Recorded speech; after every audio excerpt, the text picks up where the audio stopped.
The college baseball experience on the Sports Gambling Podcast Network is brought to you by Edge Boost, the bank account that is built for bettors. Sign up today at edgeboost.bet with the promo code SGPN and get a $25 deposit bonus today.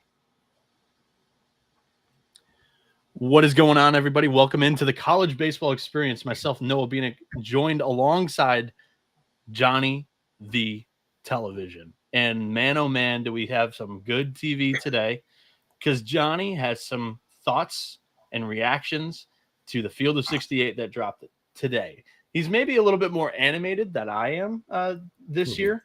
I guess my feeling on it is I don't have anything that makes me enraged, which I don't know if I should be enraged every single year. It's probably good for my health that I'm not. There are some things that I could nitpick, but overall, I don't think that there was any egregious decisions with the committee that, we have this Field of 64 now in the NCAA tournament bracket. I'll read through our, 1 through 16 seeds, as we had Vanderbilt number 1 overall, Texas 2, Arkansas 3, Auburn 4, North Carolina 5, LSU 6, Georgia 7, and Oregon State rounds out the national seeds at 8. Johnny, any thoughts on the top 8 and maybe that top 8 bubble? Yeah, I have a problem. And what's the problem? I'm catching a lot of shit for it, but I don't really care because it's the truth. I mean, you're dealing with completely biased fans. Oregon State, I've said this so many times, RPI is total bullshit. RPI is ruining the game. And then the committee decides when they want to use it and what metrics they want to use this year. And supposedly the word was the RPI wasn't going to matter as much this year as it does in years past. And you get the committee that has new members like every 2 years. So there's no continuity. Every year it changes, and it's really handicapping a game that's growing so much. So I'll put it to you this way. I think overall, I don't have a problem with seeds 1 through 7. Oregon State getting seed 8 is ridiculous. This is a team that took the easy road this year. They didn't play in a conference. They're independent baseball, which is what did you want? What did you want them to do, though? You say they took the easy road. They took the route that was given to them because the Pac-12 dissolved. There were teams that left the conference and left Oregon State in the dust. So they chose to actually schedule a little bit tougher than the Mountain West, which is where Washington State is currently playing. They couldn't have joined anybody else? No, they couldn't have. Why not? Because that's not how conference works. Everybody else was able to bolt. Did you not follow any of the conference realignment news of the last 2 years? Sorry, man. How all that worked? Must have forgot. It's about money and series and cities and TV contracts and which schools are going to bring in the most money for those TV contracts. And Oregon State and Washington State, in secluded areas of the country in the Pacific Northwest, they're not like big TV markets. So they got left out of the Big Ten. The SEC took Texas and Oklahoma. So in the Big 12 took the Four Corner schools. So regardless, their schedule wasn't difficult. And their schedule was outside the 40 in terms of SOS. So their main win, which is a good win, was Irvine. And okay, fine. That's an impressive win. I mean, San Diego, when they played them, they were 2-10 heading into that series. So it ends up being a better win after the fact. That's a retroactive win that ends up looking better. Same thing with Cal Poly. The Iowa win is the trade-off where, Iowa obviously had over 20 wins in a Big Ten conference, in a Power 4 conference, and they get left out in the cold. But they get swept by Oregon. And listen, I don't have – the thing is this. I don't have a problem with Oregon State hosting. That's not an issue. They were a 41-win team, so, that's fine. But top 8 over a team like Oregon or Coastal Carolina that won, I think, 27 Sun Belt games, including their conference tournament. They double championed with the regular season title and the conference tournament. So for me, I don't really understand why they're getting left out in the cold. And what really bothers me is the fact that they had how do you say his name? J.R. Teagues. J.R. Teagues. They had him on the selection show today, And when asked of, oh, hey, why did you pick Oregon State over Oregon? He goes on this like 2-minute incoherent ramble about Ole Miss. He's like bringing Ole Miss into the conversation. He provided no light on it. So Oregon really was not in the same ballpark as Oregon State when it came to RPI. I know you say it's a crock of shit, but is. it bakes in a lot of games. It weighs heavily road games. It weights road games heavier than home. And Oregon State away from home went 24-10-1. Okay, here's the problem though. The road game, there's a difference between playing on the road and playing away from home. They played 15 games neutral, which they started their season off with 3 straight tournaments, like mini tournaments. Yeah, and I applaud them for it. But otherwise, they played 2 true road games more than home games. So to me, it doesn't make sense why they're getting rewarded with the top 8 seed. I don't buy it. I think teams that proved more, that played in a conference, should be getting the nod. So A team like Oregon, who, let's be fair, Oregon was getting real clout to be a top 8 host before the Big Ten tournament. correct. And then they lose to Nebraska. And then all of a sudden, hey, well, Oregon lost to Nebraska in a tournament that didn't mean anything for them because they already won the conference. They're already going to host, and they should have been a top 8 seed, or at least much more considered over pretty much anybody else. But you know what? We're going to bump them from maybe the 8 seed to the 12 seed or the 13 seed. No, I'm sorry. There was a 12 seed, right? Because UNC's the 5, and they're matching up with UNC. Yeah. So I don't agree. I don't like that. I think Oregon State should have probably been the 10. Yeah. Maybe the 9. I just don't think that the committee looks at it during the middle of the year like we do. They go once, end of the year, like, what's the final data? And then they look. Us following it throughout the entire year, that's kind of what has us thinking, that some of these decisions could be different, which I think that we know and follow the sport a whole lot more than they do throughout the season. But it is what it is. Oregon State only played 19 true home games this year. Everybody else that is hosting, not even just top 8, hosting, played at least 29.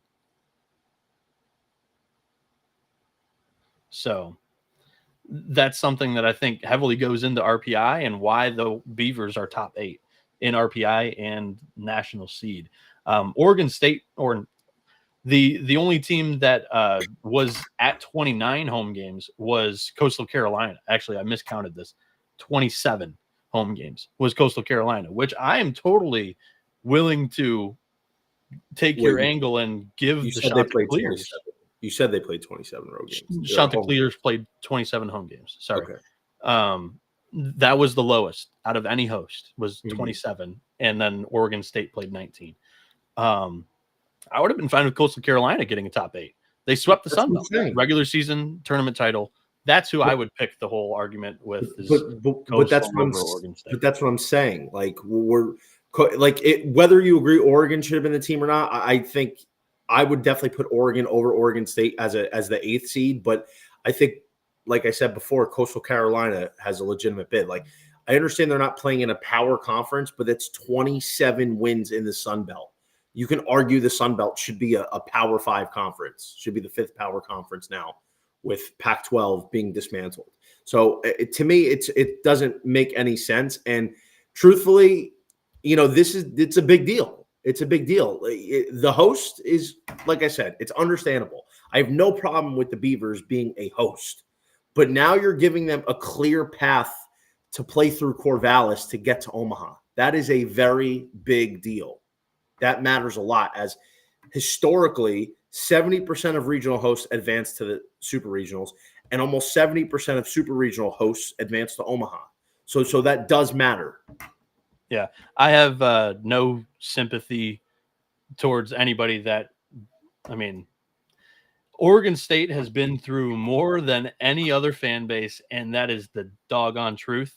I think everything that they endured throughout the last calendar year, academically and sports-wise, They earned it on the baseball field. They played well. They have 41 wins total, only 12 losses, and they get to play home postseason baseball because of it, and you get to reap the rewards. I really do believe that they were dealt a shit hand and did a damn good job with that hand that they were dealt. The rounding out the top 16 seeds, Florida State was the number 9 seed, Ole Miss 10th, Clemson 11th, Oregon 12 seed, Coastal Carolina 13th seed, Tennessee 14, UCLA 15, Southern Miss 16. In the 9 through 16 range, do you have anything that caught your eye that you may have ordered differently? Overall, I don't think the hosts were egregious. Southern Miss maybe hosting 2 Sunbelt hosts is a surprise. We don't get that very often. And, they had a good year, but I mean, fair is fair. I think TCU, and you know me, listen, I'm not the biggest advocate for TCU this year, but I think they were more deserving of being a host. And I'm not saying Southern Miss, in my opinion. And I'm not saying, it's because, the Big 12 didn't have anybody. I'm saying because TCU, they had a pretty good year, and they played in the 3rd best conference in college baseball. Southern Miss went to Fort Worth, though, and won 2 of 3 at TCU. This is true. But I think but here's the other thing. We can't sit here and say, Oregon beat Oregon State 4 times and they don't get the nod over them. Yeah, but then Southern Miss went to TCU and beat them. Like, that's a good win. I'm not saying Southern Miss had a great year. I'm just, that's where I would put. Oregon State's 7 in RPI and Oregon 16, and then TCU actually has a higher RPI than Southern Miss. What's their RPI? Do you know? TCU's 18, Southern Miss is 19. I mean, listen, it's TCU, in my opinion, would have probably been the pick. I think it just all pure fairness. I think TCU probably got shafted because now they have to go on the road in the first round and they have to go to Corvallis. That would probably be my biggest difference. But other than that, like, I think the hosts are fine. I think it's pretty much all fair, 90%. But you're asking me what would I change? I would change TCU for Southern Miss. And like I said, it's not like Southern Miss is undeserving. I just find the Horned Frogs a little bit better in that spot as a 16. I would change out Southern Miss too, but the team that I would put in is Georgia Tech. They won the ACC regular season. First off, this year was the first year in history that the Sun Belt has 2 hosts, and I don't think that the Sun Belt was that good this year. They don't have a 3rd bid. They only have 2 teams in the NCAA tournament total, and both of them are hosting. So make sense of this. We have 2 Sun Belt hosts. That Sun Belt team that was on the bubble in Troy didn't get in. Yet there was a Big 12 team or 2 that were making arguments and cases to be a host, TCU and Arizona. Neither one of them get that host. Instead, 3 Big 12 teams off the bubble get in the last 4 in. To me, that definitely seems like there's some horse trading going on between some athletic directors on the committee. I would have preferred Georgia Tech to have been in as a 40-win team in the ACC with a regular season championship and Danny Hall in his final season as head coach there. That would have probably been my pick. But let's talk about that bubble. I hinted at it a little bit because we do have 3 Big 12 teams in the last 4 in. Arizona State, Kansas State, Oklahoma State, and then USC. Noticeably, 2 teams that I thought were firmly on the bubble. One team that I left out was Miami, but also I had Kentucky on the bubble too. And they both don't land in the last 4 in. They're comfortably in. And the first 4 out is Southeastern Louisiana, Troy, UConn, Virginia. Noticeably here, 2 teams that didn't land were Xavier and UT Rio Grande, who actually had a higher RPI, much higher RPI than Southeastern Louisiana at 54th here. Johnny, on the bubble, any opinions here of how the committee did with the situation this year. Yeah, I mean, listen, you're always going to complain. You're always going to find something to complain about. And truthfully, I think UVA got hosed. And this is, again, same conversation where RPI is just a detriment. And I know it's supposed to make things easier, but it doesn't, because it's just so inconsistent. And it's weighted. I feel like it's weighted differently across different years. And Virginia had so this is where I'm at. Virginia had 16 wins in the ACC. 16-11 is a pretty good year, especially considering how they started out. Obviously, they lose the Florida State series because of the tragedy in Tallahassee. And, obviously that's more important than baseball. But for Virginia, that kills them, because that would have helped their RPI. Just by playing Florida State would have helped their RPI. But if they had won a game, now we're possibly talking about them not even being on the bubble and just being straight in. Whereas they had more wins than Miami did. They had more wins than what Miami had. And Miami still made it in. Virginia beat Miami head-to-head, by the way. So I don't really understand why the Hurricanes are a comfortable entry into the tournament at 15-14 when Virginia went 16-11 and beat them outright. So to me, that's where it just doesn't make sense. And on paper, you're gonna be like, wow, they had 23 better RPI, but this is the point. This is the problem of why it is a flawed system. And Kentucky, you have to correct me, I think Kentucky had 19 losses of Q1. Is that correct? Let's find out. I'll find it in 2 seconds. It was 8-19 in quad one. They went 8-19 in quad one games. I mean, come on. Like, what are we doing here? Kentucky was a team that, I get it, they're in the SEC. They're going to get a little bit more favoritism than any other conference. But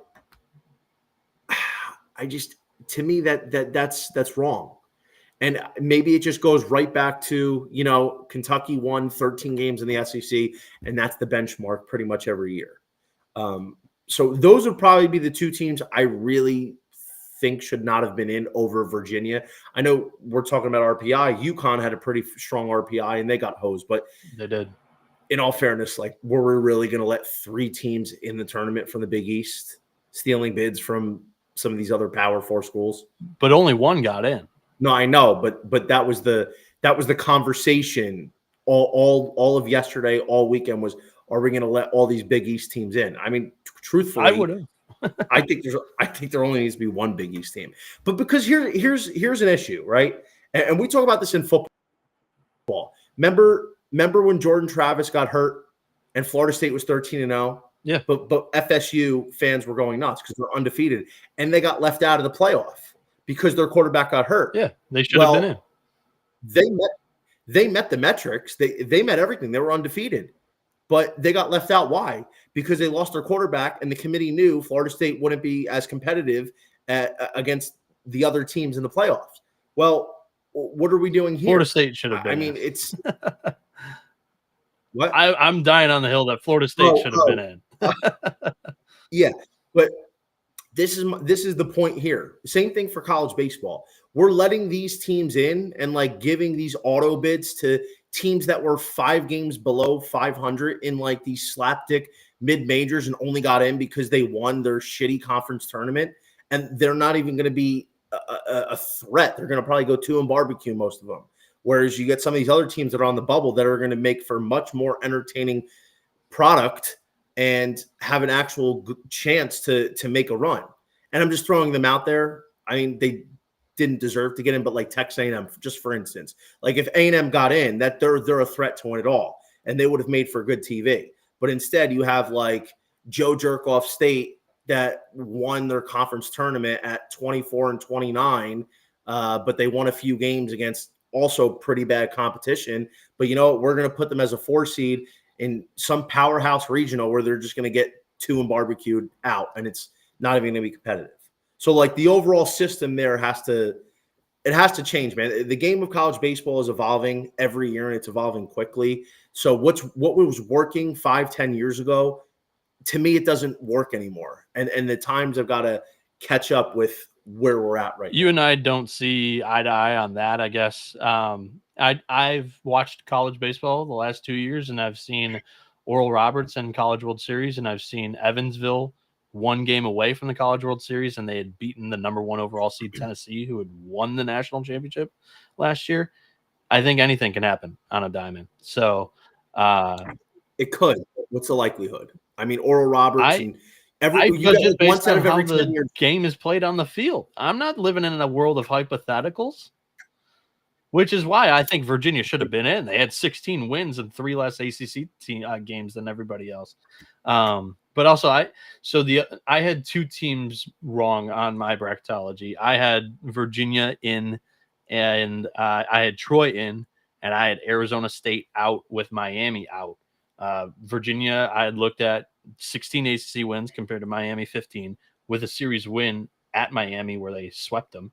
And then Troy, I thought, we played in a conference that was valued because there were 2 top 16 seeds. So I would have had Troy in there. So yeah, that's thoughts on the bubble. When we come back on the other side here, we're going to get into some of the draws for some of the stronger teams that we're kind of looking at overall. We have betting odds out right now, so we'll run through those opening lines and we'll look at some of these draws because the schedule for this week, we'll have some regional previews individually, regional shows, and then also we'll be doing a bracket futures and picks episode Wednesday night, and on Thursday night it'll be game 1 picks. So for game 1 opening round of the NCAA tournament, those Friday games. But right now, the Sports Gambling Podcast guys are going to be ripping packs live on air next Monday night. They'll be breaking a case of Panini Prisms with DAPS, and you can get 10% off your favorite team with the promo code SGPN.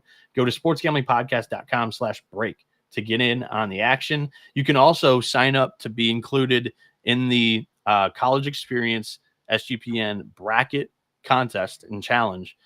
We'll be running one through d1baseball.com. Our group, the winner will get a $250 gift card to the SGPN store on sportsgamblingpodcast.com. So the link will be included in the YouTube description, the podcast description. It's not there yet because I haven't created the league, but if you're listening to this on a Tuesday or Wednesday when you're listening to this show, it should be there. So go over there, check that out for sure. We're also brought to you by Edge Boost. It is the first ever bank account that is built for bettors that's ensuring all gambling transactions are approved. There are no usage fees, no minimums. You can earn cashback rewards today using a 100% approval for all betting deposits on the platform. Sign up today at edgeboost.bet with the promo code SGPN and deposit $25, and EdgeBoost will match that deposit. That is edgeboost.bet, promo code SGPN. And the college baseball experience is also brought to you by Underdog Fantasy. They are going long right now on their Pick'em platform for the NBA playoffs with their extender bonus. Hop in game 1, and the longer that the series goes, the bigger that the bonus is going to get. Sign up today with the promo code TCESGPN for to claim your special pick, plus first-time deposit offer up to $1,000 in bonus credits.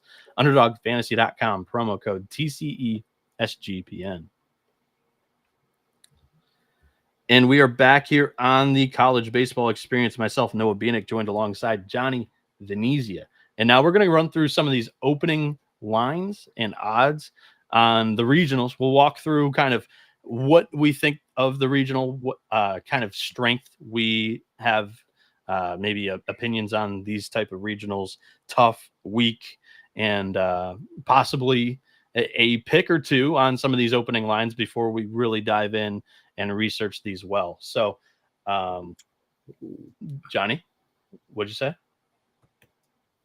No, I'm sorry. I'm talking to myself. We got some good markets up here. We got now to make the College World Series back on DraftKings after a hiatus for a couple weeks. There we go. In the Nashville Regional, this is home of the number 1 overall seed right now, Vanderbilt.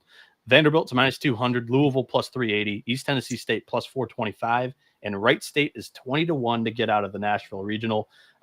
initial gut feelings and reactions to this regional, Johnny. Strong week. Who do you think, odds wise, what's a fair price?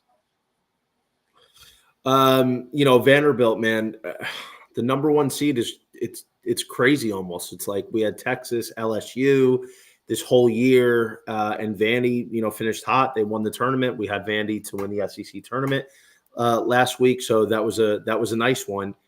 But Vanderbilt, man, it's weird because they're like the worst, best team you've ever seen, and I think we've watched a fair amount of college baseball this year to probably say the Commodores are maybe the fifth best team in the SEC in terms of talent and roster and all that.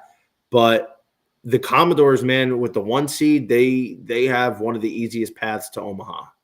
That is not an exaggeration. Their regional should be a gimme. I would honestly say East Tennessee State could be the sleeper here. I don't think they'll win, but that is a very interesting team. ETSU can hit the shit out of the ball.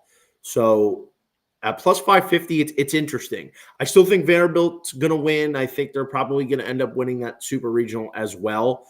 So I would probably make it, it's about minus 270 now. I think I'd probably make it somewhere between minus three bills, minus 350. Yeah, you pointed it out. I think ETSU is more of a player than Louisville in the regional. Yeah. I really think that the Cardinals struggle to pitch. They struggle on the mound, and it's not necessarily their fault when it came to roster building. They're just decimated by injuries. You look at Patrick Forbes preseason; he looked incredible against Texas, got hurt, and then he's come back and he hasn't really been the same. Peter Michael was their number 2. He got hurt, and then he kind of got out of sync with the weekend rotation, has been kind of bouncing back from reliever and starting pitcher. They've got a couple of freshmen that they've been starting recently. It just hasn't, gone perfectly to plan for Louisville on the mound. And to me, I think your runner-up is ETSU in this pool. And I think Vandy has – I think this is a favorable draw for a number 1 seed. They do have a rival in the regional in Louisville, but I think they should be able to handle it. So overall, I think – it is not a terrible draw for Vandy. We move on to the 2nd seed. Actually, let's do the 16. Let's do Hattiesburg and Southern Miss because the Golden Eagles are plus 120, Alabama plus 175, Miami 400 plus 400, and Columbia is 10-1 to get out of Hattiesburg. Johnny, to me, this regional one, I think it's got some outstanding uniforms, plenty of different color palettes here, but Southern Miss is going to have their hands full. I agree. Southern Miss, to me, they're good for the Sun Belt, and we were just talking about it. The Sun Belt was down this year. I mean, in years past, you have maybe 4 teams that are legitimate threats to make it up into the tournament, and you just really had 2 teams kind of controlling the pace with Coastal and Southern Miss. And listen, I think the Golden Eagles are solid. I don't love their offense. I don't think it can consistently carry throughout a tournament format like this. I know Nick Monastery was good. JB Middleton's been a dog this year. He's been a top 10 pitcher all year. So that's probably where that would come into play. And I'd wonder if you're Southern Miss, what do you do against Columbia? Do you throw maybe Matt Adams game 1 and save JB Middleton for the winner of Miami-Bama? Because if you do that, then you're in really, really good shape. But overall, man, I think I'm going to take the SEC team here. Alabama is a talented team. They've just been kind of sputtering and up and down all year because they're inconsistent. They've dealt with some injuries, but I think they're a pretty solid team. When Bama's playing their game, they're tough to beat. And their offense, when it's clicking, it's tough. And they have enough pitching. Zane Adams has been really good in the second half of the year. You have Tyler Fay, who's been pretty solid since moving into the Friday night role. You have Riley Quick in the Saturday role.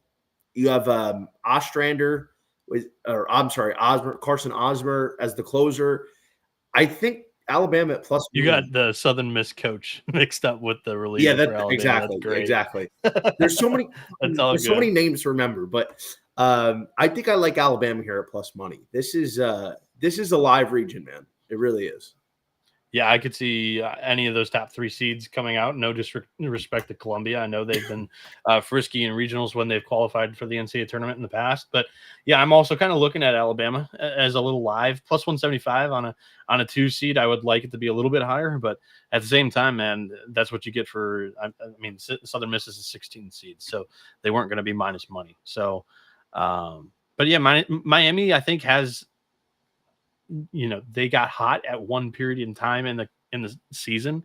Was it just a blip in the radar positively, or can they be able to string some of that could stretch together in the postseason here? But yeah, I look at Alabama and I think that's a really, really dangerous SEC 2 seed. Yep. You get a couple of those every single year. Yep. They are probably my favorite SEC 2 seed because I was honestly eyeing Ole Miss as my favorite SEC 2 seed like 2 or 3 weeks ago, and obviously they've played themselves into a 1. So I think I got to go with Alabama. It's just a very nice mix of a solid lineup and a good enough pitching staff to get the job done in a regional. And I just think that this is going to be an outstanding atmosphere for college baseball. Hattiesburg's going to deliver, and I think Southern Miss is going to play for a regional final, but they're going to have their hands full. So that's my take on that region. We'll move along here to the next regional in Tallahassee. We have Florida State as the 1, and they currently I hate how DK has no rhyme or reason of how they've ordered this. Tallahassee, Florida State's minus 110, Northeastern's plus 250, Mississippi State's plus 250, and then Bethune-Cookman at 55-1. Johnny, is it Florida State's region to lose? Absolutely. Northeastern has had an unbelievable year, but they really haven't had to play anybody. This was the Northeastern team I was looking for last year when I had an absolute Hail Mary 2,500-1 ticket on. But obviously, a year early is unfortunate.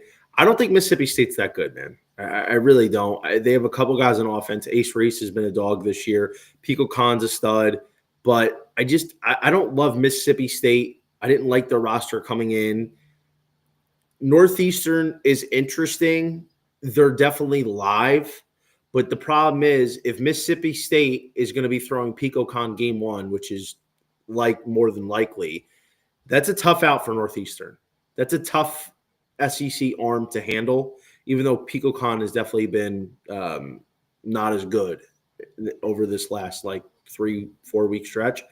But Florida State, man, this is Florida State's region, and you're getting a bargain. Minus 125. I think what's happening here is a great case of the sports books not really being up to date about some of these mid-majors like a Northeastern. All they're seeing is 48 wins, high RPI, a lot of juice as a mid-major.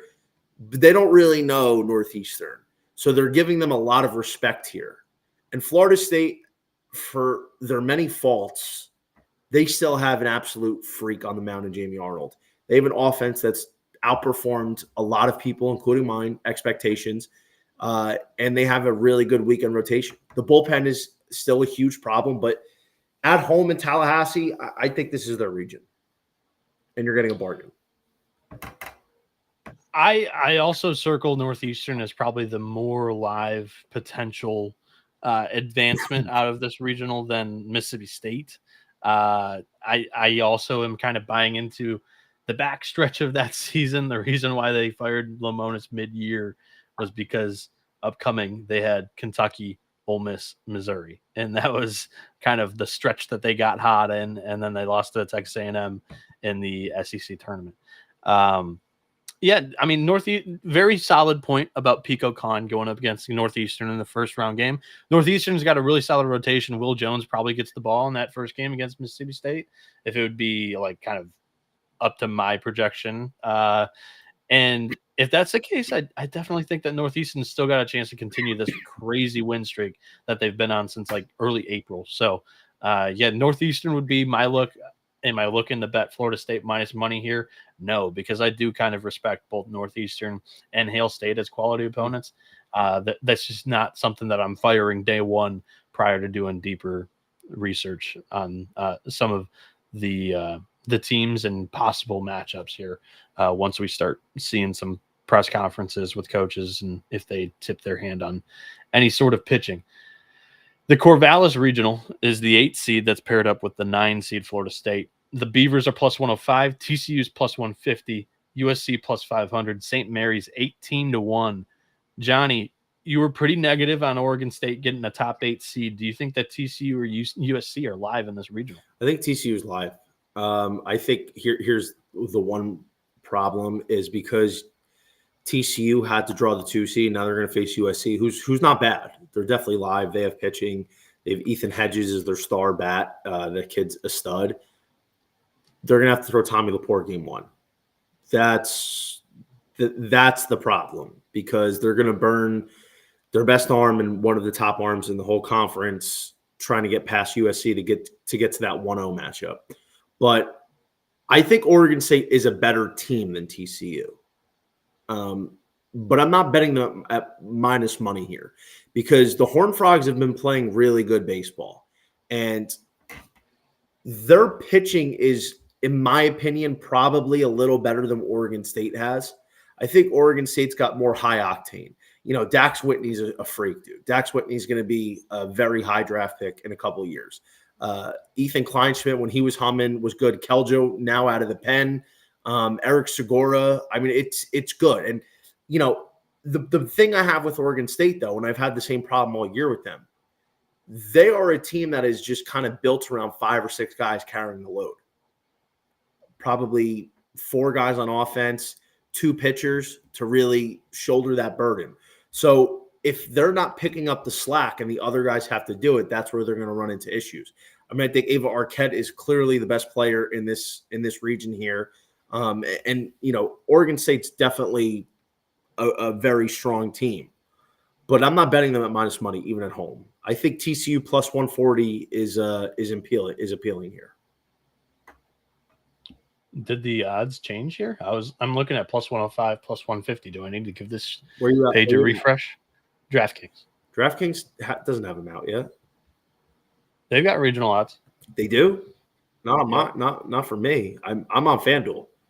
You're also in New York, New Jersey. New Jersey. Why? Maybe that's the difference. All right. Well, you're reading FanDuel and I'm reading DraftKings. Even the better, right? I mean, shop around because find your best price. If you're liking something that is out there, I would definitely shop around before you get down. TCU, you mentioned that you kind of like their pitching a little bit more. They have a Tommy Laporte that Oregon State doesn't have. But with some of the injuries and underperformance from Cademan Parker recently, they didn't even give him the ball. I don't know if that was injury or, like I said, underperformance. TCU looks all of a sudden thin on the mound. You know, they had the 2 preseason injuries on the mound to, you know, really important arms. One of them being Ben Abelt, who was going to be their ace. And all of a sudden, to me, TCU offense really carried the day in the Big 12 tournament when a lot of people were watching the Horned Frogs. And that's all fine and dandy and cute. And it got them to be like pretty attractive. And a lot of people arguing for them to be a host. But all of a sudden, when they were in a pitcher's duel in the championship game against Arizona's number 3 in Smith Bailey, they put up 1 run, which wasn't good enough. But also, I thought the pitching got a little thin. I think that Oregon State at home is going to be enough that they get through. You mentioned that lineup. It is loaded. They've got like six dudes batting over 300. And then Kleinschmidt and Whitney are very good arms that are young, but definitely capable. And being at home helps. You don't want to be on the road with young arms. So the next regional here that we have on this side of the bracket, North Carolina, and we've got Chapel Hill Regional is UNC minus 260, Oklahoma plus 340, Nebraska plus 750, Holy Cross 25-1. This is North Carolina's regional to lose, right, John? Absolutely. You know, the one challenge would have been if I'm if I'm Oklahoma, I probably would gamble because you need something special to happen to get out of this region. I had UNC to be a Omaha 8 preseason all year. Like I've loved UNC. I went through some moments where like I wanted to punch myself over their poor performance on offense, but UNC's really starting to click right now. Their pitching has been strong all year. I think their bullpen's pretty good. It's not as good as last year. Last year it was just lights out, especially behind Dalton Pence, who was just money every time he went in the game. Their offense took a while to get going. The one question I have for their offense, like it's been very streaky. We've seen when it's cold, you can't buy a run. But these last few weeks, they've been on fire, and they've just been pumping 10 runs, 12 runs, 14 runs in the ACC final tournament game. I like UNC a lot here. So if I'm Oklahoma, and by the way, it's $350 on FanDuel. So like it's frustrating. I can't see DraftKings right now.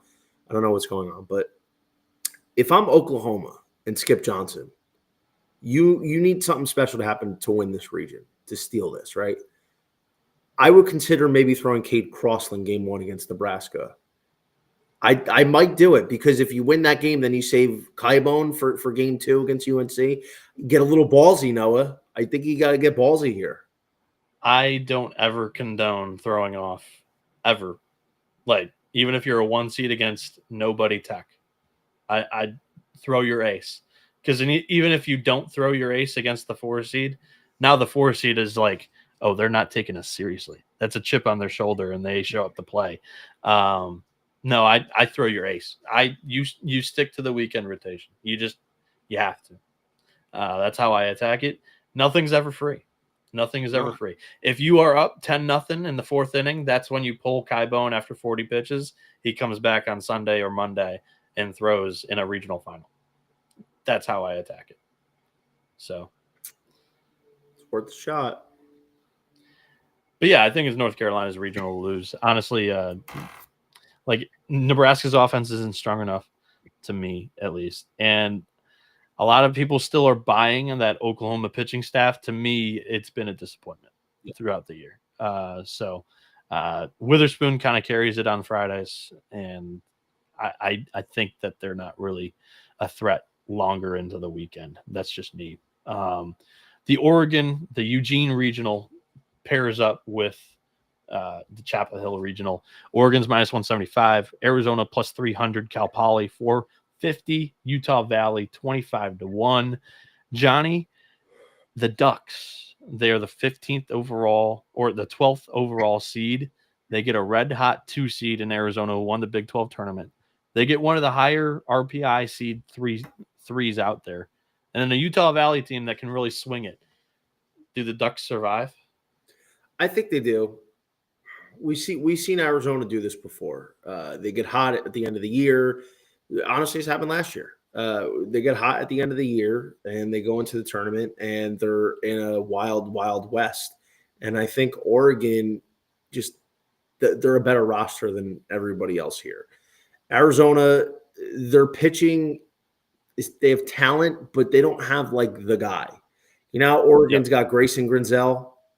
That's the guy. And truthfully, man, the offense is deeper for Oregon than it is for Arizona. I think their pitching is deeper. I'll say, the Oregon bullpen is a little uneasy for my taste. I don't think it's as surefire as it could be. But the big thing is, I just feel like the Ducks are more talented.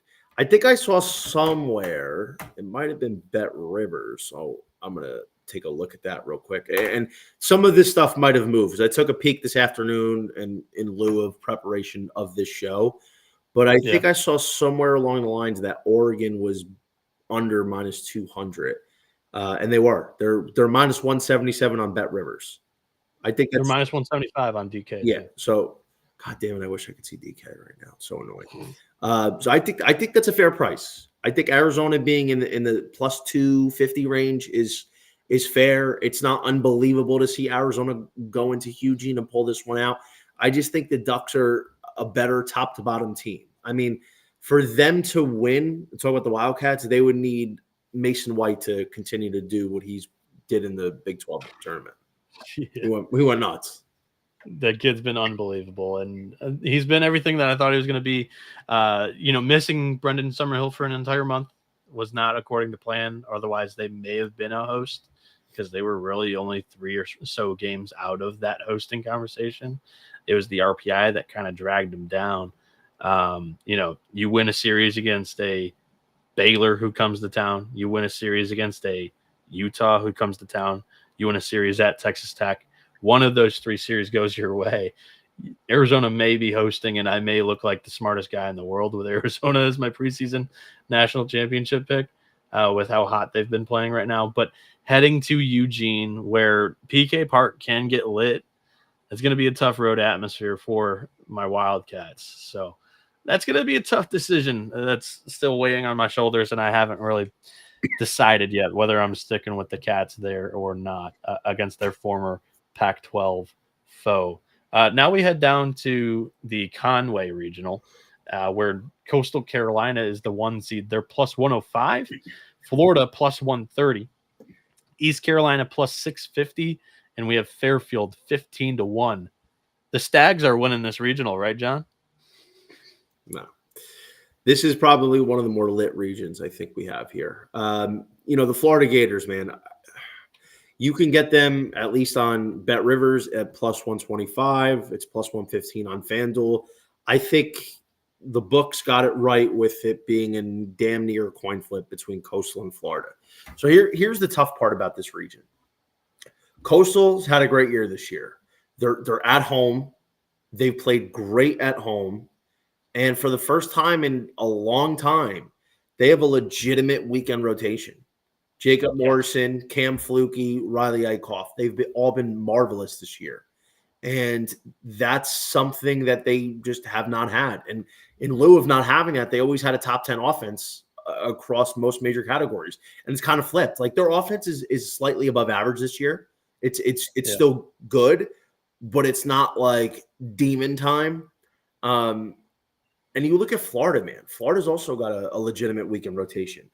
They're battling injuries, but they are so hot. Kevin O'Sullivan's been there, done that a million times, back-to-back Omaha bids.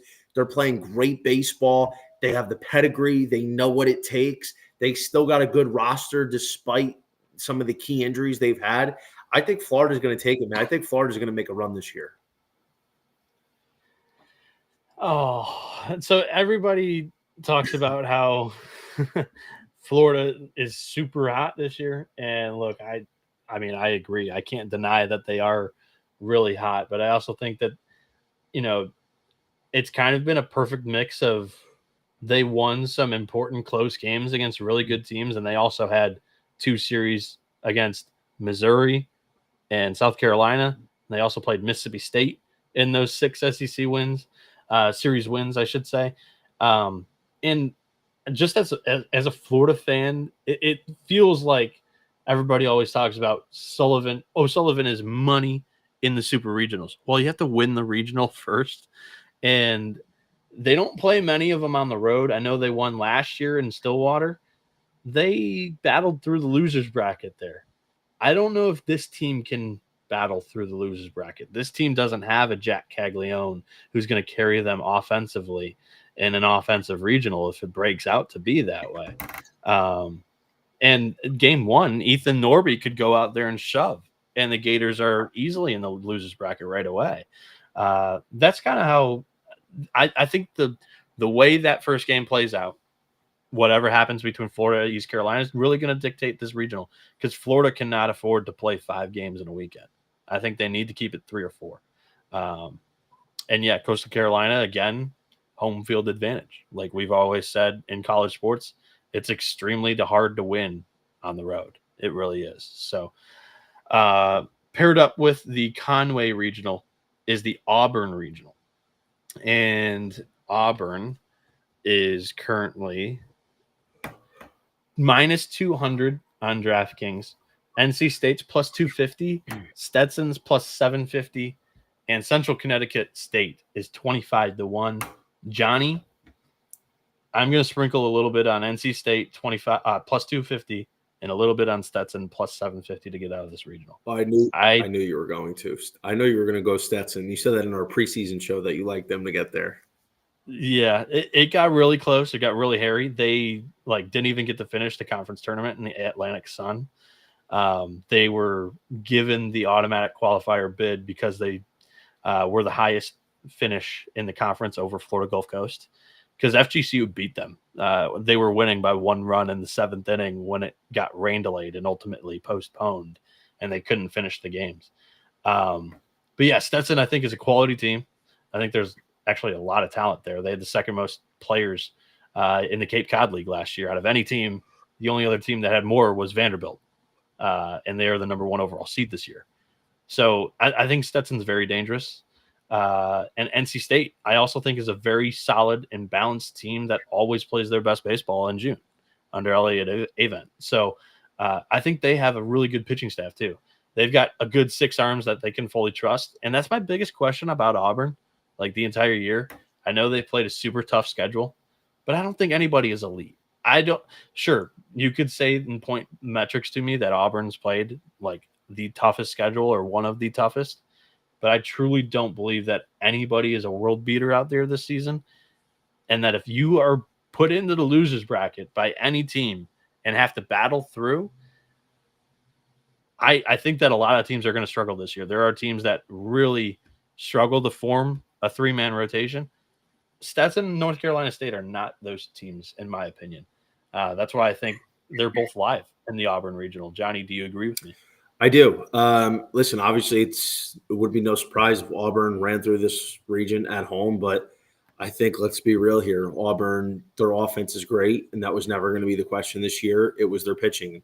Samuel Dutton really surprised almost everybody. I mean, barely used in any sort of high leverage situation at LSU the last couple of years, transfers into Auburn and is given the keys to the Ferrari for the Friday night role. And he's done more than I think anybody would have asked. He's been magnificent as a Friday night guy. A couple bad starts to end the year, but overall Dutton's been awesome. But like you said, man, the question's always been what else about the rest of their pitching staff? They don't have anybody reliable in the Saturday or Sunday role. They don't have anybody that's truly reliable in the bullpen. So it's really a fly-by-night approach. Hey, let's just go with the hot hand, see who can stack outs and just keep this thing going. NC State, I don't like this year. I didn't like NC State coming in. I really don't think they're that good. But the truth is they are a team that is just always dangerous in June. They always find a way. And the one strength of the NC State Wolfpack this year was their pitching. So I think in terms of who's got the best pitching, it's going to be the Wolfpack. And their offense is okay enough to carry them through. And you're getting a plus 320 on FanDuel here. So it's a no-doubter for me that I would take NC State with that kind of plus money, because if they get past Stetson, and Stetson's a good team. Stetson's absolutely live. I just think NC State's a little bit more battle-tested. They play the better competition all year. And if they get past this game, they're going to have a pitching advantage over Auburn in game 2. Dutton's most likely going to throw against Central Con, and that leaves it very, very wide open in games 2 and 3. I agree. I agree a lot. Before we move on to let me ask you. Go ahead. I know your feeling on this.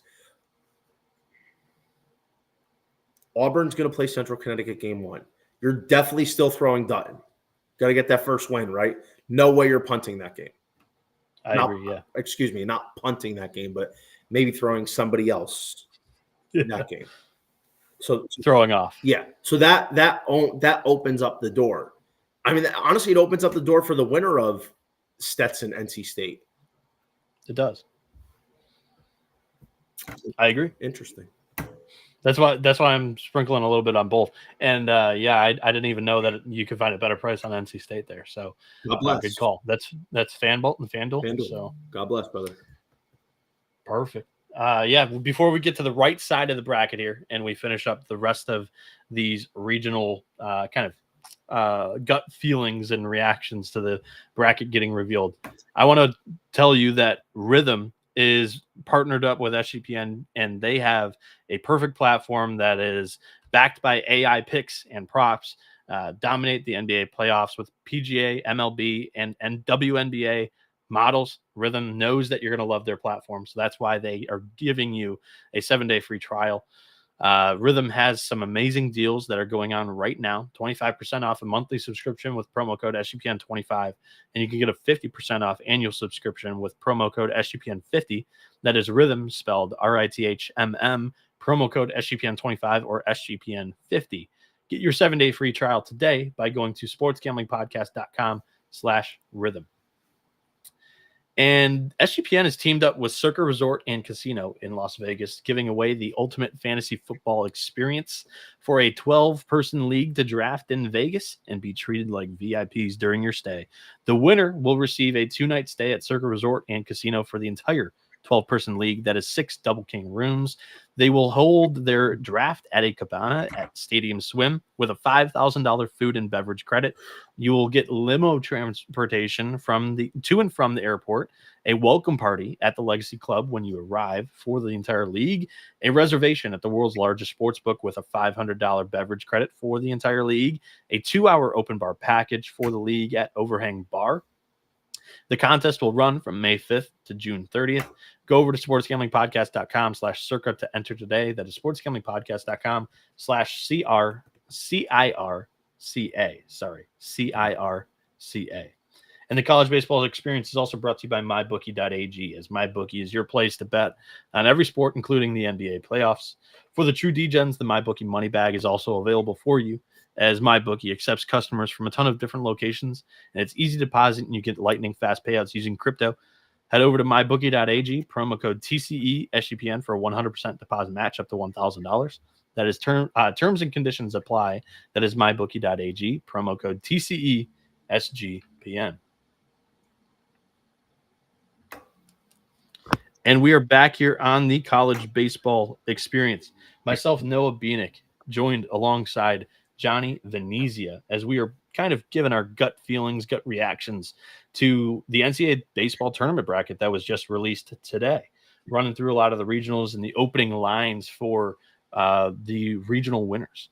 And we're going to go to the top right portion of the bracket on paper, and that is the Austin Regional, where you'll find the number 2 overall seed, Texas, hosting UTSA, who's plus 280, Kansas State plus 500, and Houston Christian at 35-1.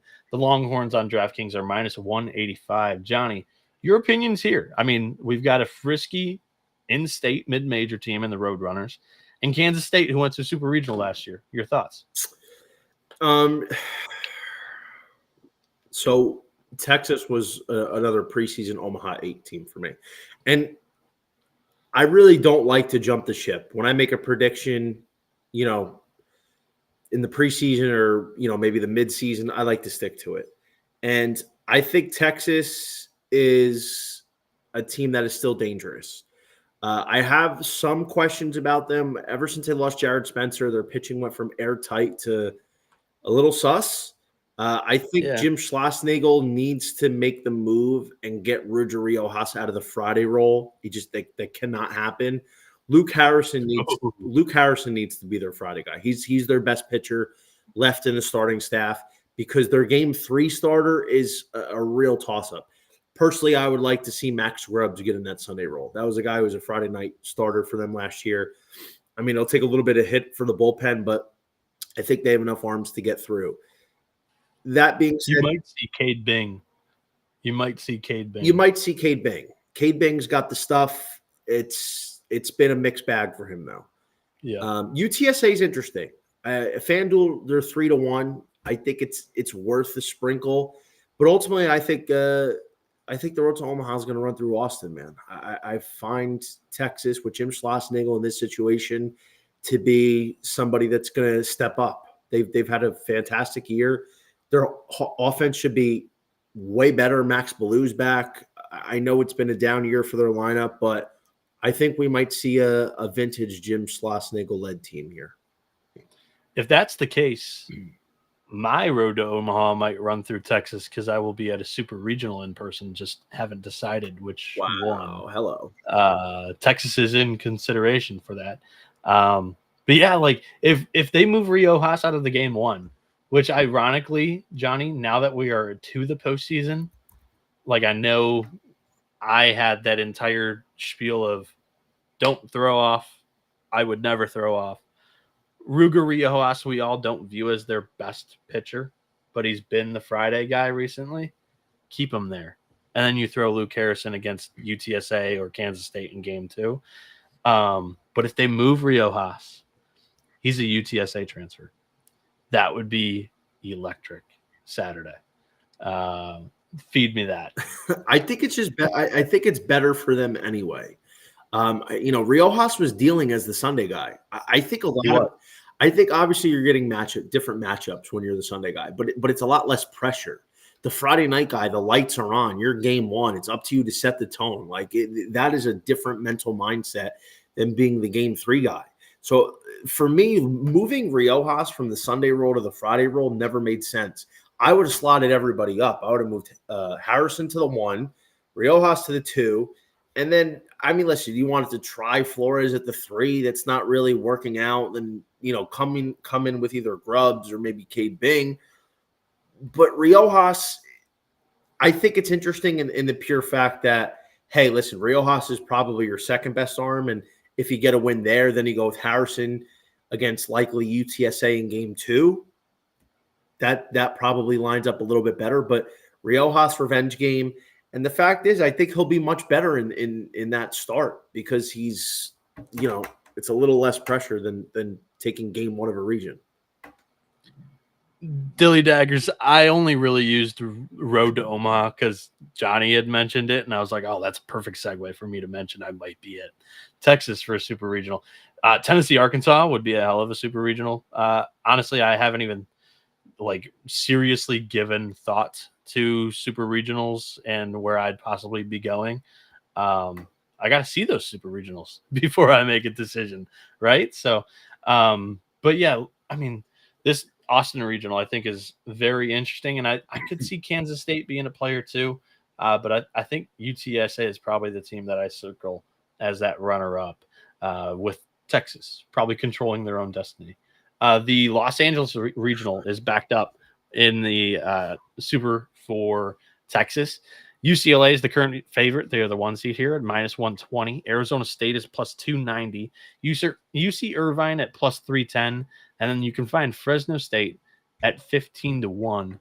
Johnny, I'm curious your feeling because I guess I haven't gauged it well enough. Do you like this UCLA team? Or are they your favorite to get out of the regional? No. This might be the best region, though, of all 16. I think this is going to be the most. You think it's the most competitive? I think this is the most competitive. I think 1 through 4 can win. Fresno State's no slouch, bro. Dude, Fresno State's the 4 seed that I circled. They're alive. If there's a 4 seed that has the best chance of getting out of a region, it's Fresno State. I think this is going to be an awesome series or awesome region. I can't wait. I circled it as soon as it came out. Every year we get 1 or 2 of these where it's completely competitive balance across the board. And this is probably the best region. We got it last year with DBU, Arizona, I think West Virginia, Grand Canyon, if I'm not mistaken. Shit, bro. Memory's hazy. But so it was that region. That was the right? region of that was the region of death. That region was sick. That region was awesome. Dallas Baptist couldn't fucking get out of their own way. It was a great region. So that has the chance to be this year. UCLA, I think is they're a fun story, right? They haven't been good in a few years. They finally transfer out to the Big Ten, and they all of a sudden they're a 22 or whatever win team in the Big Ten. And hey, listen, UCLA baseball's back, maybe. Rock Chalowski's been unbelievable this year. He was good as a freshman last year, but he's made a big jump this year. He's sitting at, I want to say, 23 home runs. He is, in my opinion, this is a guy who should be getting legitimate Golden Spikes votes. I wish he's a contender. I wish I took he's a semifinalist, but there's semifinalists that have no chance of winning. That's not Rock Chalowski. He absolutely has a chance. I wish I took a piece on him at 80-1 a month ago, but he's a 1/126 candidate. Absolutely at near the top of that board. Mulavai Lavu, AJ Salgado, Those are probably the three guys for them in that offense. That was a valiant effort on Levu's name, by the way. Hell of a job. You almost got it. Yeah. Somebody that likes to pronounce names however the fuck he wants. I think I did a pretty good job there. But yeah, I believe it's Molovai Levu. Close. UCLA's offense really isn't that good. Let's be fair. They have those three guys that are really carrying the burden for the whole team. They're more pitch first, but it's weird because they don't have like any dominant pitching except for our boy Wylan Moss. Wylan Moss is a stud. This is a guy that I would circle as a high draft pick. I don't know if he's a I think he's a freshman, so I don't know if he's draft eligible next year. So maybe 2027 if that's his draft eligibility year. But he's been a little bit shaky as of late. He was a Friday night guy for a while in the second half, and then they bumped him. So I don't think UCLA's got the juice. I think because they're hosting and because they're a big name, books have them out of respect as the favorite in their own region. But the price is fair. I mean, on FanDuel, it's 140 minus 145. Irvine and Arizona State are interesting. You know how I feel about my ASU Sun Devils. I do. They're plus 360 on FanDuel. Arizona State is live. If their bullpen holds up and Ben Jacobs doesn't walk 6 or 7 guys in an outing, they have a chance because, in my opinion, they have the best offense in this region.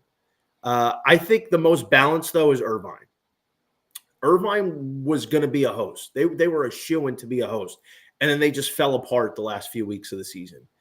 This Irvine team is dangerous. Their pitching was a disaster to start the year, and they've turned it around. They put Riley Kelly in the Friday role. They put Trevor Hansen in the Saturday role. I think Ryder Brooks is still the Sunday guy. And they have the big West pitcher of the year, Ricky Ojeda, he's a Swiss Army knife. He's so dangerous. He's so reliable. And their offense is pretty goddamn good. They have 4 or 5 legitimate bats. I think Irvine, you're getting them at plus 290 or bigger in some cases. That's my pick for the winner of this region is Irvine. I would actually have UCLA third in terms of who I would bet. Ooh. I would have Irvine 1, ASU 2, UCLA 3, Fresno 4. I like it. I think you and I see eye to eye on how competitive that this regional is. And yeah, I circled UCLA Fresno State as like my 4 that might beat the 1. Yeah, Jack Anchor, the Bulldogs ace. His strikeout to walk ratio is insane. He's got 110 plus strikeouts and only 12 walks on the entire year. What do you make? It is an ERA mid-5s, but it was much better last year. Like he had a second year through in the Mountain West with scouting reports. So what were we going to say? What do you make? Because they're going to play game 1. I don't know who would throw. I don't know if Moss would get the game 1 start or it'd be May or who would. The way they've gone game 1s recently has been Ian May and then kind of bullpen-ish, like after the 4th inning. I think that they probably go Michael Barnett, which he was 8-0 to begin Big Ten starts and then kind of faded down the stretch. And that competition wasn't great that he faded against. So really interesting about Barnett. He did have a good start in the Big Ten tournament against Michigan. I can't remember who he threw against, but he did have a good Big Ten tournament start. But I think that Fresno's live in some form or fashion there. Arizona State's pitching depth has been like, I really disliked it the entire year. Their bullpen collapses a lot. I do think it's like in terms of strength, I think it's UCLA, UC Irvine, Arizona State, Fresno State, possibly UC Irvine over UCLA. But yeah, I'm revising that. UC Irvine, UCLA, Arizona State, Fresno State. Let me ask you the question I was going to ask you. So UCLA is going to play Fresno game 1. What do you make that line? UCLA minus 300, minus 250? What I would personally make it. What do you know? Well, yes. Okay. What would you make it? And what do you think? The price that I would fire on Fresno is plus 240. So that's probably minus 320 for UCLA. I think it could be flirting around a $3 favorite for UCLA. So that's probably going to make my card day 1 is Fresno State money line against UCLA. 1,000%. It should. And listen, Jack Anchor hasn't been great this year in terms of the batting average against has been high. It's damn near 300. His BABIP is 382. But you typically see that from the mid-major studs. Like, think of who is Nichols' ace? Myers, Jacob Myers. His second year was awful. Like, he turned into a bullpen guy. Look at Crest from Jacksonville. Evan Crest, absolute stud. His freshman year, he turned into like almost unpitchable his sophomore year in the mid-major ranks. So it's like if they're unable to, some freshmen are unable to endure that sophomore year when the scouting report gets better against them. But Anchor is going to be a transfer after this season. I'm not hearing any rumors. This isn't anything, but with that strikeout to walk ratio, he is transferring into a power conference school. Yeah. Remember that name. Jen, his Sierra 252. Oh yeah, I am aware. But you're aware, but not everybody else. Sierra's 252 to a 5.72 ERA, which means he is pitching 3 runs better than what he's currently got on an ERA slate, roughly. Add like a 1.5 to the Sierra, and that's the ERA. So he's got a 4 ERA compared to a 5.5. That's basically how that works. But yeah, I totally am in agreement with you there. And I was actually really surprised that we landed on that, but I'm happy we did. And we're seeing eye to eye with the Bulldogs, the Valley Dogs. Ole Miss, the Oxford Regional here, we were talking about the LA Regional being tough. I think the Oxford Regional is the strongest. I think it's one of the most balanced regionals too. You have a red hot Ole Miss team that played themselves into a 1 seed. I was hoping that they would be one of my favorite SEC 2 seeds to win a regional, but they're now hosting, which congratulations to the Rebs and their fan base. They'll see postseason baseball at Swayze. Georgia Tech is that 2 seed in the ACC that I kind of like, and I like their balance of pitching and hitting quite a bit. They're plus 180. Western Kentucky's got one of the best pitching staffs in the country, plus 400. And Murray State also very strong on the mound at 10-1. I think the odds board reflects how strong this region is, as Ole Miss isn't minus money, and your 4 seed's only 10-1. That's one of the shorter 4s that I've seen. Johnny, your thoughts? Do you agree with me on kind of the strength of this regional? Yeah, I don't think it's up to the same level of competitive balance as the UCLA region, but this is one of the bigger spread out regions for sure. I'll put it this way. Georgia Tech, I didn't like all year. I didn't think Georgia Tech was that good. I think, them winning the ACC regular season was a product of they didn't beat a goddamn team. They didn't beat anybody. They were like West Virginia of the ACC. They had the easiest schedule you could possibly have in a power conference like that. Georgia Tech's biggest issue was never their offense. Their offense was always going to be good. We had the same conversation in our preseason show back in January or February, whatever it was. But their pitching was always going to be a question mark.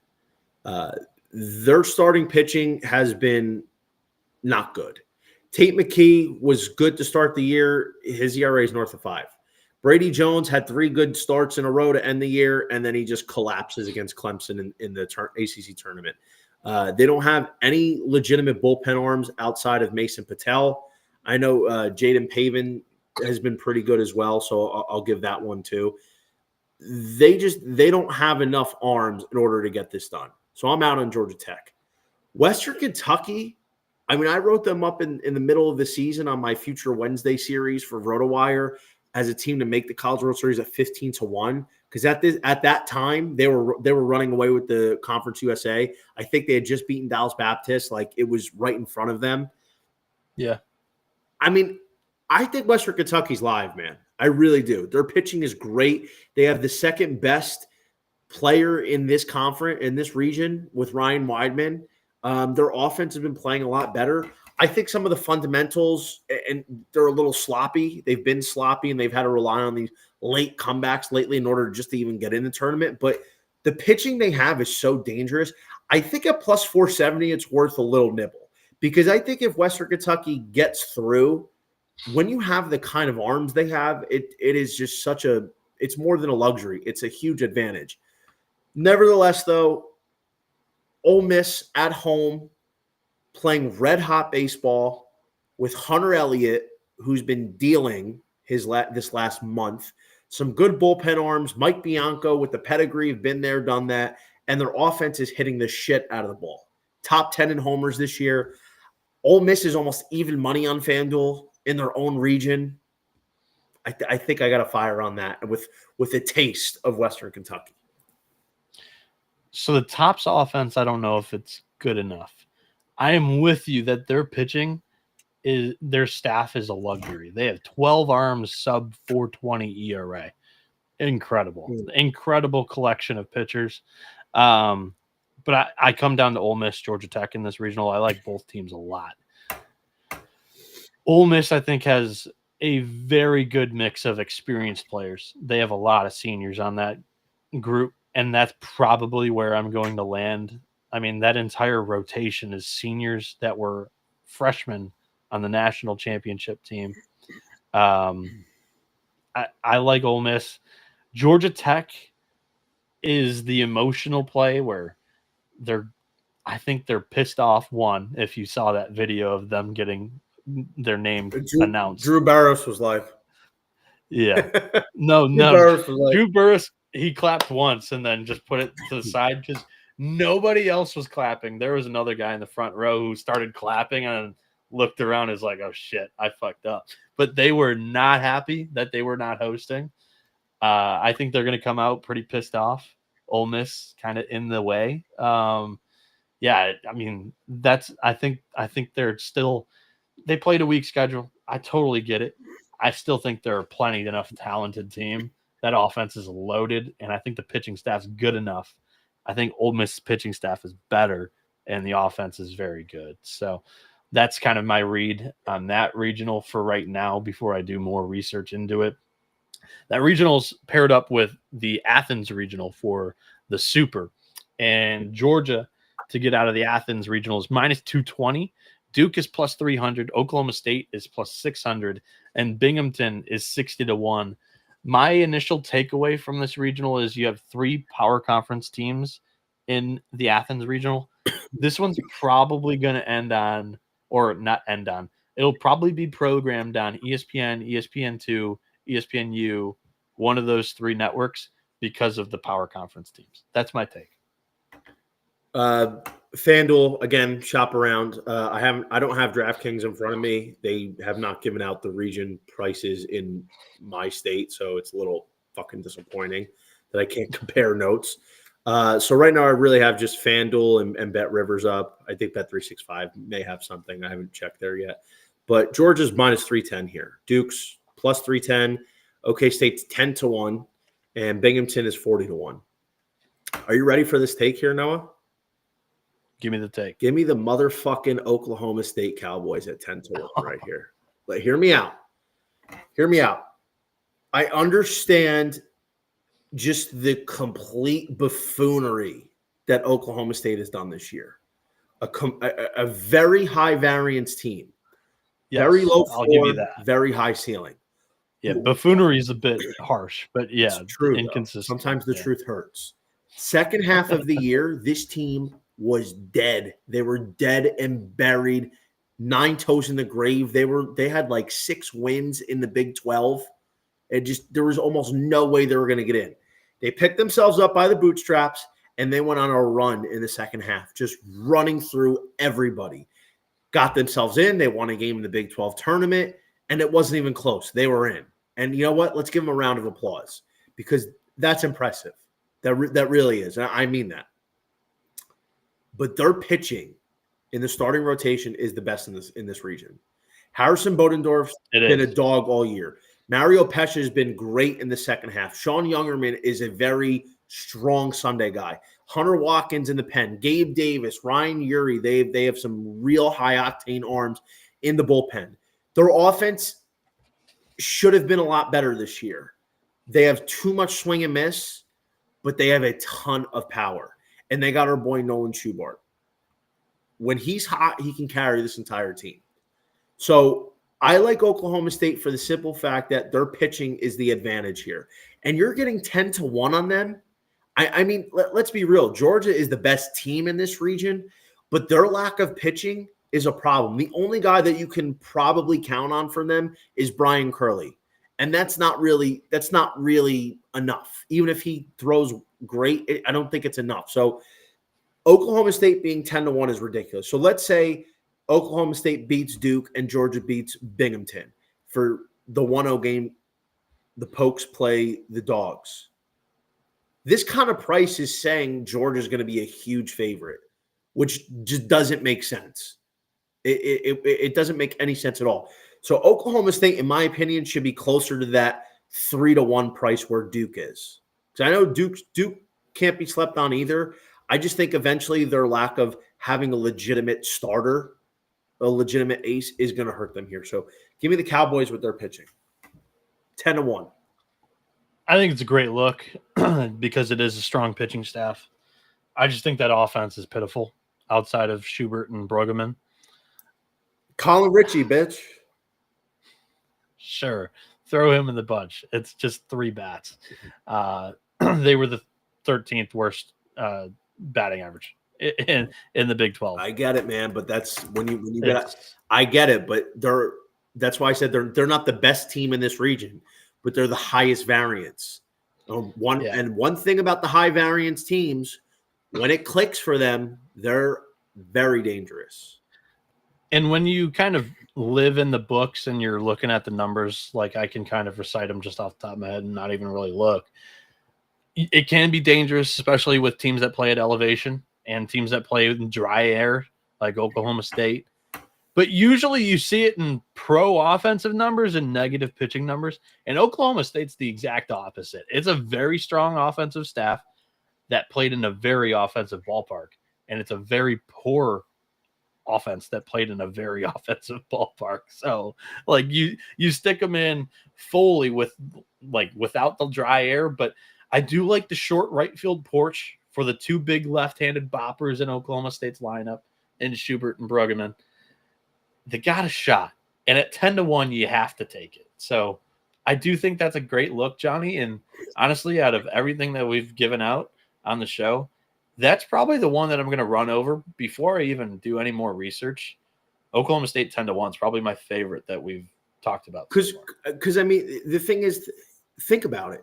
What are you going to do if you like Georgia? Which, listen, truth is, Georgia probably ends up winning this region, but you're not going to bet on them at a $3 favorite. I mean, BetRivers is the only place you could parlay them.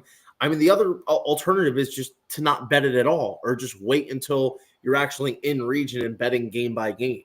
So, I mean, listen, I completely understand it. It's worth a look.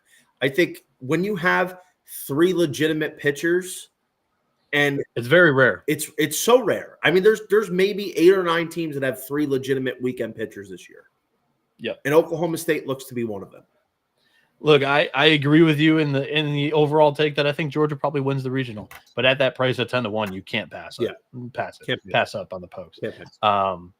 Especially in this ballpark where it's 315 down the right field line. Yeah. And they have 2 left-handed power hitters that make up most of their offense. So yeah, I mean, the more we talk about it, the more I'm getting talked into that play. Great look, John. Ratu.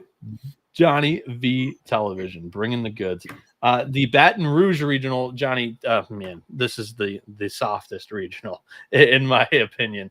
LSU should be able to take care of business here. They are minus 300. That is the largest regional favorite. Dallas Baptist is plus 250 as the 2 seed. Your 3 seed is 18-1. And the 4 seed is 100-1. I don't know. The 3 is the Rams out of Rhode Island, and then Little Rock is the 4 seed. Tell me why. I don't want to hear why LSU is winning the regional. How do they lose it, Johnny? Well, by the way, Rhode Island is 31-1, and Arkansas Little Rock is 40-1. So again, check your books, check your prices, because they're going to vary because this is a very niche market, and it only happens one time a year, so it's always going to change. How LSU loses is simple. They take this regional too lightly. Their offense doesn't hit. It's a problem. And LSU's offense is it's not up to the level that we've seen in years past. That like this is still a good offense. It's a 90-plus home run offense. I think their average is flirting around 300. They have some legitimate bats in this lineup with Bear Jones, Derek Curiel, Danny Dickinson, and several other guys. But it's lacked like this consistency and this oomph all year long. And they've gone on these little spurts where they just can't score. That's how they would not win this region. Because otherwise, I mean, Cade Anderson and Anthony Ianson are the best 1-2 punch in all of college baseball. It's not even close. There's no other team that's even. It really is. There's no team that's even in their conversation in terms of 1-2 punch. But, Cade Anderson's leading the country with 145 Ks. Ianson's got 125. Ianson, and you can make a case Ianson's been even better than Cade Anderson. He's got a 2.7 ERA for Christ's sakes. So the fact is, as long as LSU doesn't like dick around too much, and they get up on Arkansas Little Rock, let Cade Anderson rip, and then probably face Dallas Bombers in the next game with Ianson throwing. I think DBU is interesting because, like, on paper, they have good pitchers. They have James Ellwanger, who's really strong. I don't know if Ryan Schweed's still in the rotation. He was their Sunday guy. Yeah, he's kind of spotty whether he goes or not. I think they play the matchups with him a little bit. Micah Buckham has pretty much been their Friday guy. They don't have a bullpen either. And like their offense is good, but DBU's kind of been in that boat this year where they're good, but we've seen this program field much better teams the past couple of years than what they've shown. And it's not a slight, it's just a testament to how good this program usually is. So I think DBU is an interesting look, especially because they have Rhode Island game 1. But, as long as LSU doesn't, dick around, I think they're going to get this one. Yeah, and I mean, to your point, I don't think that the DBU's pitching staff is as strong as it's been in years past. After all, they did drop 2 games to Jacksonville State in the same day. That's science for concern to me. I think it's LSU's regional lose. And I agree with you that the way that they do lose it is if that offense doesn't show up to play, because it's not been inconsistent. It hasn't been that bad, but there has been some games where it's like lifeless. Like I look at the Tennessee series where it looked like that for 2 games, and then they miraculously came back in both in the late innings. And there's multiple occasions throughout the year. I mean, even in the SEC tournament where they were shut out by Ole Miss. That is the one hole, is that they don't always show up to the ballpark every day, I guess. I don't know how else to phrase that, but I agree with you. It's weird. It's hard. It's honestly hard to quantify because it is. I mean, you look at their metrics. Are you nervous about a game 3 starter at all? Because they don't have a stamped one, but they have enough talent to where I think they would be able to get by. Are we talking about for the region or for Omaha? For the regional. For super regional, they should be good. And in Omaha, they should be good because you get the days off and the breaks.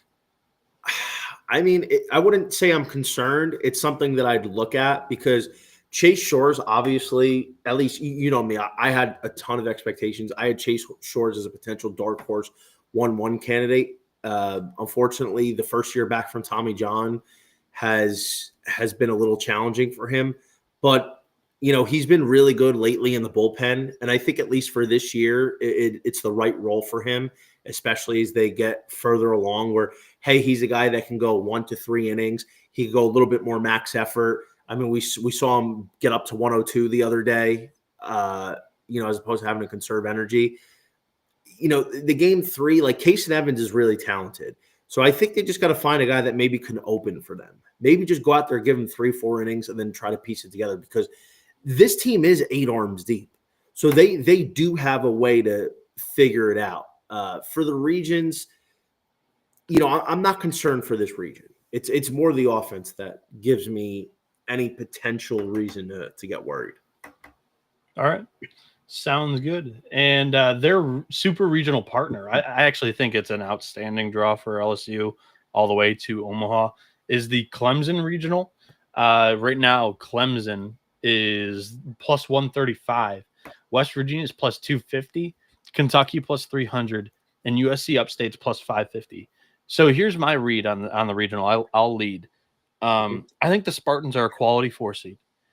I think that even if Aiden Canuck goes, like he hasn't been extremely sharp this year, Upstate could threaten. I don't see them being as much of a threat as I think Fresno State can be to UCLA in that first game.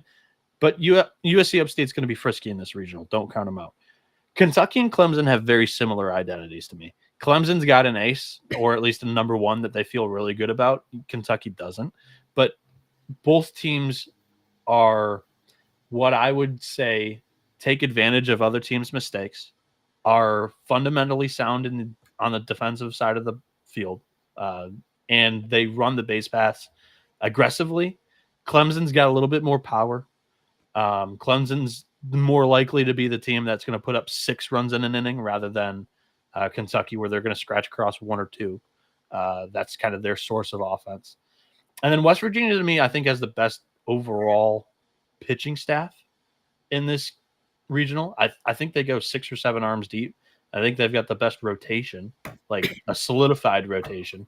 Clemson and Kentucky, I don't know if they've got 3 arms that they feel comfortable in.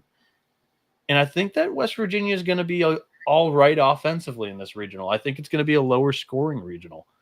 I like the Mountaineers at plus 250 right now on DraftKings. I don't know if I read off the odds, but Clemson's plus 135, West Virginia's plus 250, Kentucky plus 300, and Upstate has the shortest 4-seed odds out there, plus 550. 750 on FanDuel. That's kind of crazy. I can't believe how much respect the book's giving Upstate. I didn't think they'd really catch on to that one. Upstate's live here. I think, Scott Campbell has been unbelievable this year. Batted 400, 11 homers, 21 bags. They have some real talent. And good story, too. Yeah, I would not be sleeping on USC Upstate. I think Clemson, it's hard for me to say, right? Because, again, Clemson, preseason Omaha 8 team for me. And I've really fallen out of love with them these last few weeks. But I hate to jump ship. Clemson with Aiden Canuck at home in a regional, like the Tigers always seem to show up in playoff baseball. They always do. West Virginia, I think top to bottom probably has the best roster. I think they're probably the most complete team in this whole region. But I don't know if I just don't trust West Virginia. They haven't beaten a good team all year. They haven't beaten one legitimate team the entire season. And now you're going to go into one of the most hostile environments at Clemson and get a win. Kentucky, I don't like. I don't think Kentucky's a good team. I hate their program. I hate their coach. I hate the way they play baseball. But that aside, I just don't think they have the pitching to get that done. I think they could make it tough on West Virginia, though. I'm going to go with Clemson. Who do you think they throw? Who? Against Kentucky against W. They've been mixing it up. Do They they go Nick McKay? I think that's their arm that they're most confident in. Ben Cleaver has been the Sunday, the game 3 guy that they also the fans love him the most. But yeah, Nick McKay can be nasty. I watched him actually pitch really good, I thought, against Texas. But yeah, I don't know if they're good enough on the mound. I'm going to go Clemson. I'm going to stick with my preseason prediction. It's their region. They always play well in their region. I doubted them last year. I took Coastal or Vanderbilt. I don't remember which one in that region down in Clemson last year, and Tigers ran through it. I think they find a way here, and you're getting plus money with them. I understand this is a 1 through 4 wide open region, but I'm going to go with the home team on this one. All right.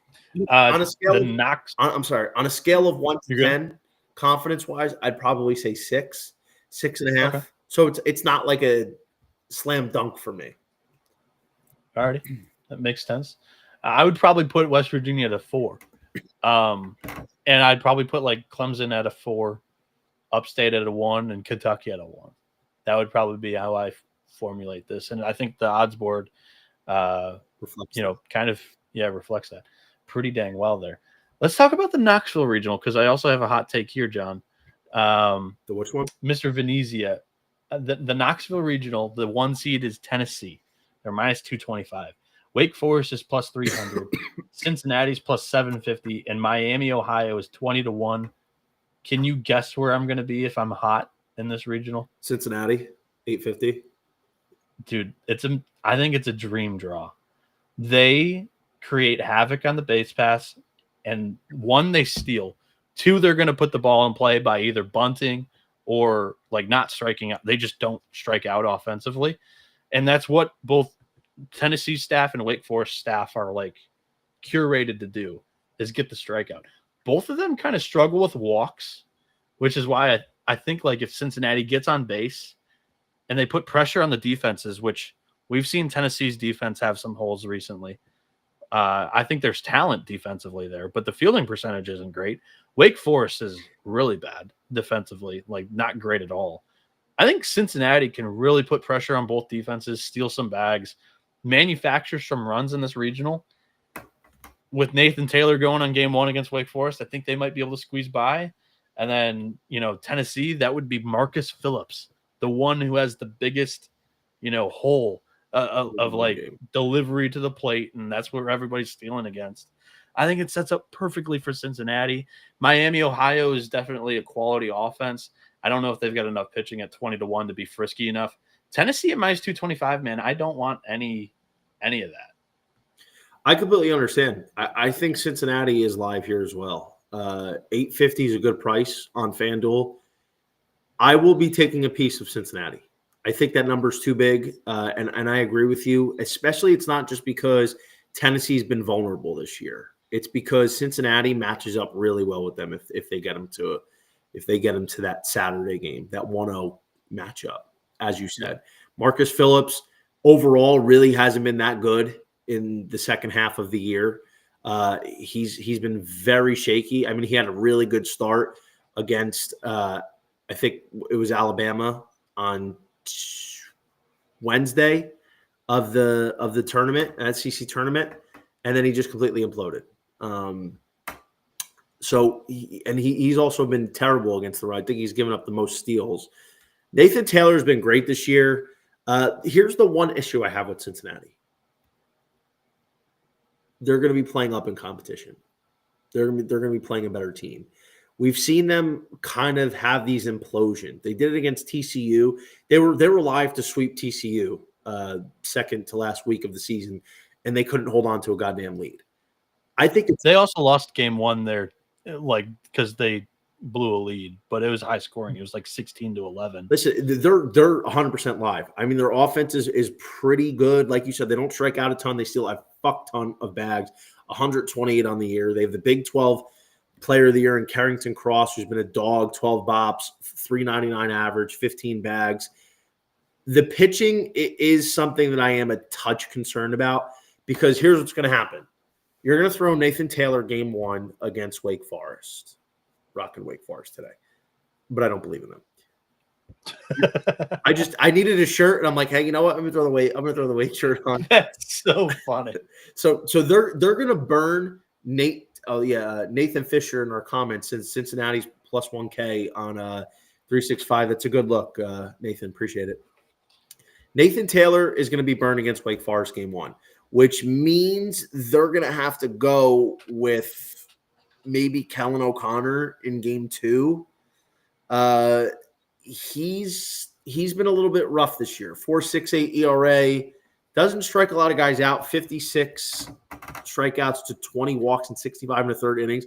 But the big bugaboo has been the long ball. And they're going to be playing in a bandbox in Knoxville. He's given up 14 homers this year. So that's really where the concern is. Tennessee was, again, a preseason Omaha 18 for me. I want to stick with that. And the truth is, despite how bad they've been playing in the second half of the year, I got to learn. We got to make sure we're understanding that we don't bet against a Tony V led team. Tony V in the playoffs, man. I understand the hesitancy. I'm going to take the ticket on Cincinnati, but I expect the Vols to win this region.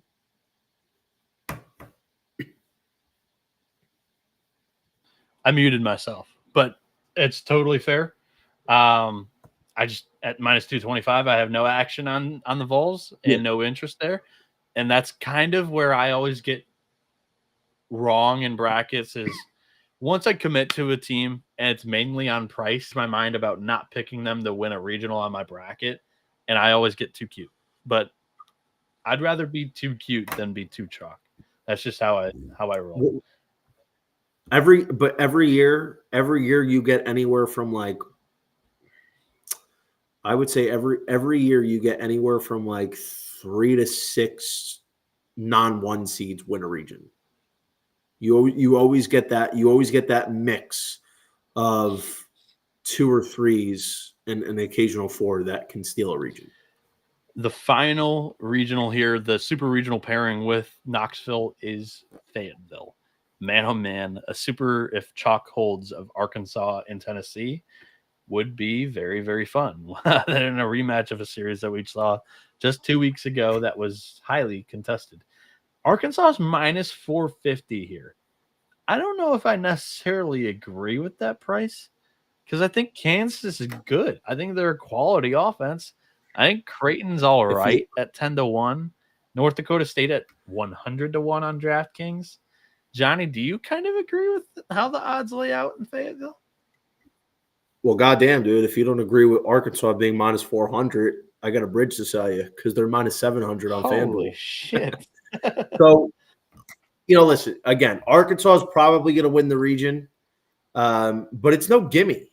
I mean, all this talk this year, Arkansas is the best roster in college baseball. They seem to be the most complete team. But when in reality, there is something missing from this team, in my opinion. I don't know what it is. I can't put my finger on it.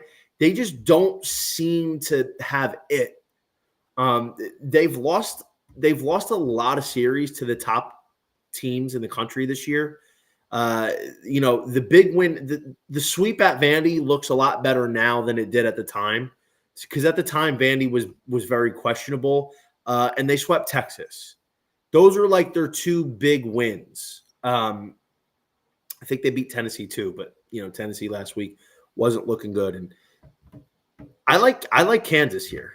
I think I'm going to take Kansas. We got a comment there. It's 10-1. It's 7-1 on FanDuel. I think Kansas is live, man. It's not just the fact that Arkansas doesn't have it, in my opinion, but they've struggled each of the last 2 years in their own region. They can't get out of their own region. They pucker up in the postseason.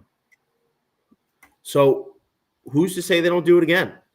I mean, they have a better team than they did last year, and they have probably a better team they did 2 years ago. But, I don't know if I trust their starting rotation. Zach Root, in my opinion, is not a legitimate SEC Friday guy. He's good, but he's not Hagen Smith.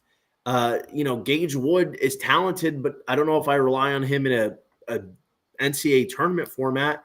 Landon Beidelshees, you have to remind me if he got bumped from the Sunday roll or if he got hurt. But he's been consistently game 3. They moved him out one game. I think it was due to his back, like a back spasm or something. Okay, that's what it was. I think this is a Kansas spot here. Kansas's offense is pretty good.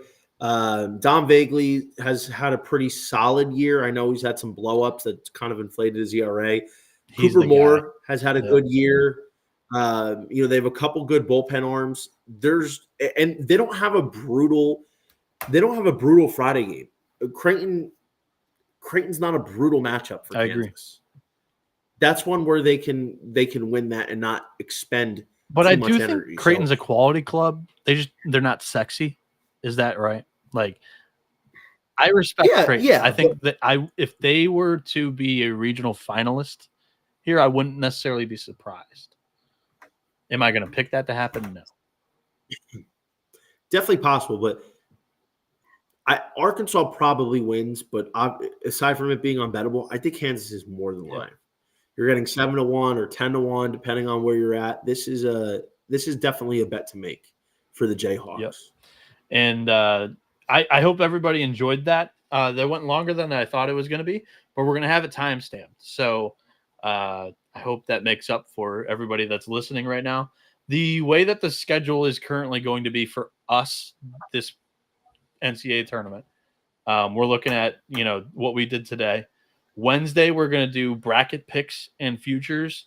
And Thursday, it will be game 1 picks. So make sure you stay tuned, hit that alerts bell, and make sure you're paying attention to that inbox because we're going to be peppering it all week. You can enter our bracket pool. We're going to have a college baseball bracket pool for SGPN and the college experience. The winner gets a $250 SGPN store gift card. Click the link in the description of the YouTube or Spotify episode. It's not made yet, but it will be there by the time that you're listening to this. And Johnny, go ahead and plug anything else that you have planned for postseason prep and or postseason. Yeah, so obviously you can follow me on Twitter at _JohnnyVTV. Got my podcast Breaking Bet. I'm going to be back in the lab on that one this week. We're getting into some good stuff regarding the regionals and the tournament overall. And I'm on my RotoWire column where I'm giving out a ton of picks. I got a column dropping tomorrow highlighting some of the stuff that we talked about tonight. And I'm going to be putting out articles all week, the whole month of June. So definitely feel free to check it out. It's free. And we get some good shit, man. We get a lot of good stuff. Let's go. Let's go. You can follow me on Twitter at NoahB77_. It's actually the same handle for all social media. You can follow the show at TCE on SGPN. This has been the College Baseball Experience. Thank you all for tuning in. You better start thinking about your experience.